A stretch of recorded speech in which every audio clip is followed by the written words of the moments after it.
So this film is about trying to create a calm, reflective space through poetry, and also exploring what happens when we fuse poetry and writing with breathing techniques. We're going to be looking at how we can use words to calm the amygdala, calm our nervous system. The amygdala is the primary structure in the brain that is to do with fight or flight response, which we all sample, we all come across.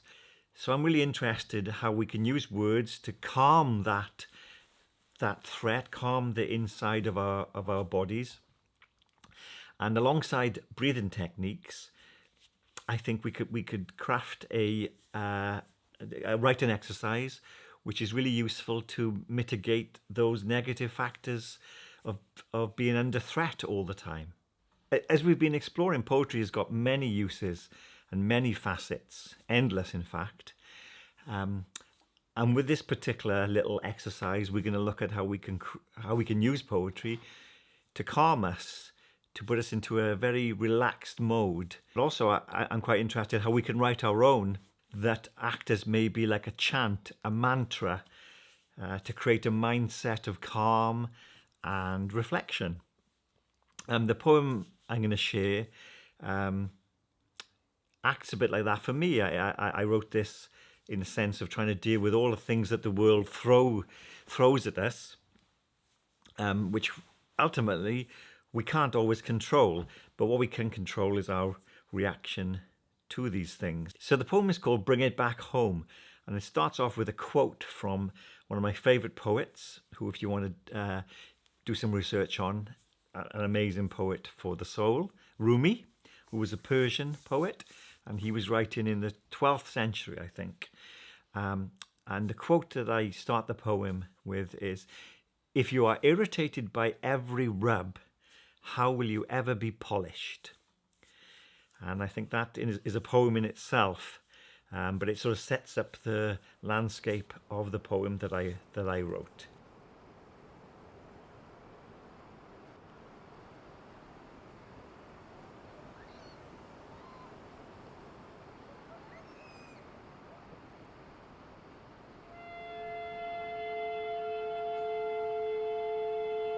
Where there is bile, return to lullaby. When they are fists, hold fast to flowers. When they throw you chains, knit a shawl. If it rains tongues of nails, become a hammer. When they staple our mouths shut, strum guitars. When they ask for selfishness, stand in solidarity. When they scream for death, scatter sunflower seeds. If they bring starvation, make a soup from your memories. As they sell you perfection, make a crack. When they build their walls, design doors. When they preach paradise, close the door, it is here, inside. And as they bellow me, me, me, whisper goldenly, we, we, we.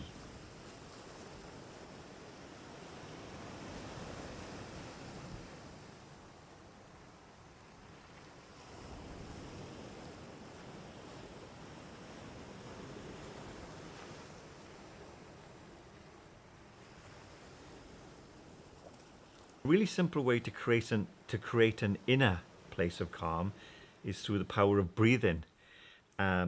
And so this writing exercise fuses a very simple breathing technique with a short poem, a short writing exercise, which can lead to a poem. So the power of breathing is quite exciting, really, to discover. After 50 odd years of my life, I only discovered the power of my lungs. And when we're feeling stressed, anxious, panicked, threatened, breathing can really help to calm everything down, and you're in your own safe space. So I thought it would be very interesting to create a poem in real time alongside some breathing techniques. And this is a great little exercise, writing wise, is that you can craft a poem with, well, 2 poems with only 10 words each. And how we do this is a very simple method. It's good to work in partners with this if you are working with a partner, or you can just do it by yourself. And basically, the first poem, it can be 2 poems. The first poem is I want to think about a particular state of stress, anxiety, nervousness, fear, perhaps. Have a think about that, and to write 5 adjectives that describe that feeling. So 5 adjectives describing words about that state. So it's the more stressed state. And then you write them in a column. If you're with a partner, if you could fold the paper over and share with your partner, or if you're by yourself, you fold it over, try to forget what you've written. And then alongside the 5 adjectives, without looking, so if it's with your partner or if it's yourself, don't look at what you've just written, is to write 5 nouns about that inner state of anxiety, panic, fear, stress, etc., etc. So that's 5 things about it, what you associate with that emotion. You read it adjective, noun, adjective, noun, adjective, noun. And you've got a little snapshot, almost like a Polaroid of that emotional state with 10 words. So once you've done that, that's great. You know the sort of method now. But now what I would like you to do is to perform a short breathing exercise. But it's a very simple structure, and it's basically, it's called box breathing. And you would take 4 inhales from your belly. So you sort of go like this. And then you hold for 4. So you breathe in for 4, you hold for 4.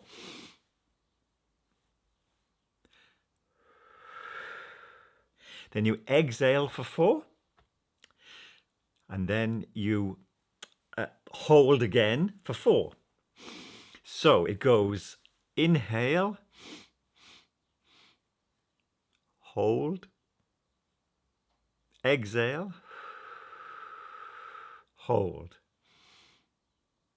And then I would love you to write a similar 10-word poem, but about a positive state. If you're in that positive state or calmness now, you can write about that, or almost to imagine what a calmer state would be. So using the same structure, 5 adjectives, fold over the paper, don't look, 5 nouns about that state you want to describe. If it's calm, relaxation, peacefulness. And then open it up and you've got the magic 10-word poem again. And then you can look at these 2 pieces, 2 poems if you like, and hopefully they're going to be very different, the adjectives and the nouns of what you focused on. And it's a really simple way of crafting a poem. And I hope the breathing techniques, which you can look on the internet, Wim Hof is fantastic with that, Tumo breathing, neuroscientists like Andrew Huberman talk about breathing and show the protocols on their channels. So incorporating breathing and writing, I think, could be a really exciting way forward, and a way to as the world sometimes feels as if it's crumbling and threatening, we can return to an inner peace and try to craft some calmness